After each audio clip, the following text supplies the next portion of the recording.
नमस्कार, मेरा नाम डॉक्टर संश्रुति चौहान है। I am a consultant nephrologist and transplant physician at Fortis hospital Vasant Kunj. आज हम बात करेंगे about a very interesting topic which is glomerulonephritis. तो ग्लोमेरुलोनेफ्राइटिस बेसिकली अगर सरल भाषा में बोलें तो किडनी के जो छोटे फिल्टर्स होते हैं जिनको हम ग्लोमेरुलाई बोलते हैं, उनकी इन्फ्लेमेशन या स्वेलिंग को बोलते हैं।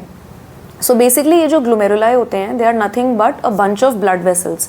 छोटी छोटी खून की नलियाँ होती हैं जिनमें किसी भी कारण से इन्फ्लेमेशन होती है या सूजन आती है, और इसकी वजह से आपको ये बीमारी विच इज़ ग्लोमेरुलोनेफ्राइटिस होती है।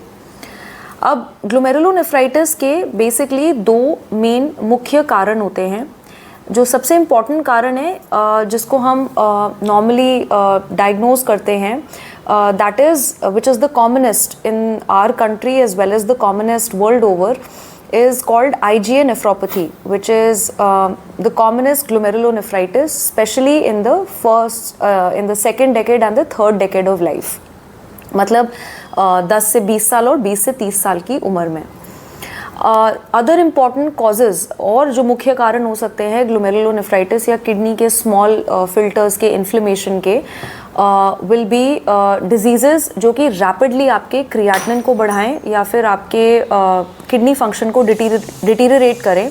For example Goodpasture's syndrome, ANCA glomerulonephritis, infection related glomerulonephritis, and then some diseases जिनमें आपके इम्यून मैकेनिज्म्स बहुत ज़्यादा स्टिमुलेट हो जाते हैं, and some autoimmune diseases of the kidney like lupus nephritis.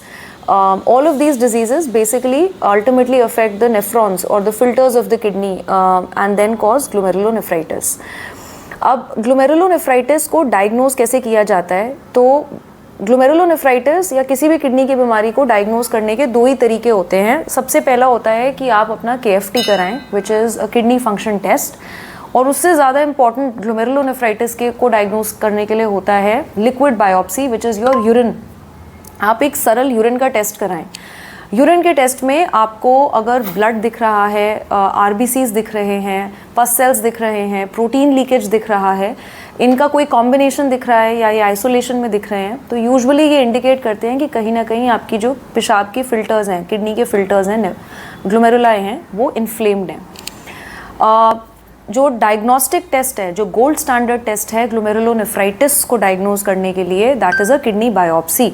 तो अगर आप अपने नेफ्रोलॉजिस्ट के संपर्क में आते हैं after you get a kidney function test and a urine routine done, and आपका नेफ्रोलॉजिस्ट आपको बोलते हैं कि आपको बायोप्सी की आवश्यकता पड़ेगी, तो घबराएं नहीं। Biopsy is a gold standard test. यही टेस्ट है जो आपको बताएगा कि इन्फ्लेमेशन किस कारण से है, क्योंकि ग्लोमेरुलोनेफ्राइटिस के इतने सारे कारण हैं कि बिना बायोप्सी के डायग्नोसिस असंभव है। दूसरा, बायोप्सी आपको एकदम करेक्ट पिक्चर देती है कि कितने % आपके फिल्टर्स इन्वॉल्व हैं और कितने % बचाए जा सकते हैं, सैल्वेजेबल हैं, कितनी बीमारी अचानक है और कितनी बीमारी लंबे समय की है।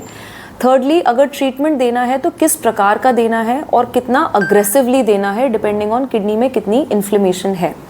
So in summary, glomerulonephritis is a completely treatable disorder of the kidney provided it is picked up in time.